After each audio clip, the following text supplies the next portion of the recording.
From Longshot Studios comes Digging, an incremental node buster like where you dig a hole. You're also a mole. This is all explained in the opening moments where, in a first for these kind of games, you're given a backstory for why this chasm exists and another for the compulsion to dig deeper. It's silly but appreciated, and it pairs nicely with the visuals, which give the whole thing an illustrated feel rather than the sterile minimalism most of these games go for. Performance-wise, it runs great on Steam Deck, but I do have to dock points for lacking proper controller integration. DIGGIN is very much a mouse-first experience.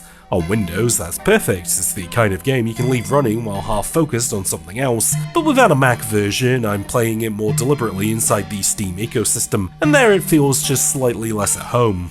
Mechanically, DIGGIN fuses Node Buster's loop of grind, upgrade, and go again with the downward momentum of games like Mr. Driller and SteamWorld Dig.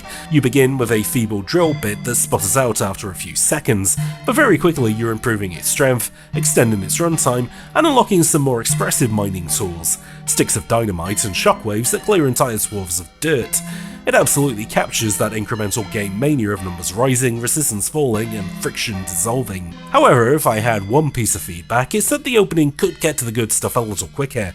That initial drill feels borderline useless, and I can't imagine some players bouncing before the power curve really kicks in.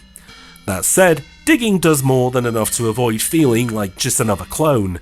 That slight layer of action play on top of the idle framework goes a long way in keeping you engaged, and the fact that it can be played with nothing more than a mouse and a click is, for me, at least a small bonus. Diggin is set to release soon, and its demo is available for Windows and Steam Deck over on store.steampowered.